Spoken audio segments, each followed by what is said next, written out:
Velkommen til DR1. Det er Kåre Kvist, som lige nu skal sende ordet til Italien, hvor vi har breaking news, da kystvagten netop er ankommet med minimum 50 overlevende flygtninge, hvis båd ikke klarede turen over Middelhavet. Vi stiller nu om til Rasmus Tantholm direkte i Italien. Vi sender lige nu direkte fra Italien, hvor jeg står her med en flygtning, der netop er blevet reddet af den italienske kystvagt. Sir, please tell me about the situation. Yes, we came from Syria, me and my son and my wife, and it was very expensive. We sold all of our gold jewelry to afford the trip over the Middle Sea, but I'm afraid maybe I can't have my wife with me to Denmark. Yeah. Sir, could you please tell us a little bit more about the trip across the sea? Yes, the trip was very bad. Me, my wife, and my son got on the boat. The boat was made for 20 people, and we were maybe like 60 or 70 people on that boat, and it was not very good. Not enough life jackets for all of us. And then suddenly, just in the middle of the ocean, the machine room started taking water in, and it was very bad. Everyone was falling off, and my wife fell off, and she was captured under the boat, but I kept held in her hand, and she was. And just some point she looked in my eyes and said, "No more," and she just let go of me. So there was no problem taking the risk of trying to save her. But I got my son. He also was in the water, but I held him up, and his life jacket also saved him.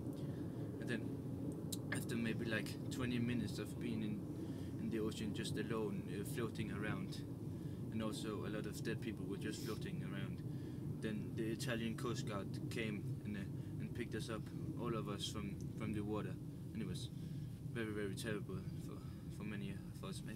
Maybe 20 people got in. I didn't see it because it was so much stress. I just ran towards the harbor when I came in with my son. Why did you take the risk to come to Europe? Our homeland, Syria, is just a very bad place. There's war, and yes, at this point it maybe would be impossible to survive in Syria. There was a choice between life in Europe or death in Syria. So we knew that it was very dangerous, but we had to do something. We are a pretty big family, and it was only me, my wife, and my son who came across, and yes, and yeah.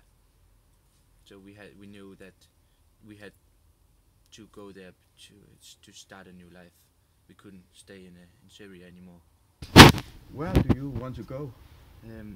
Our dream is Sweden or Denmark, and we already have an uncle in Sweden, and so there's someone we already know. I just know that it will be very hard, but if God wants us to go there, we will make it. Thanks for the interview. I wish you and your family the best in the future. Og nu vender vi tilbage til Kåre Kvist i studiet. Tusind tak for det. Det var Rasmus Tantholm, der sendte direkte fra Italien. Vi er tilbage igen om 10 minutter på DR2, hvor aftens DR2-tema handler om flygtninge. Vi ses.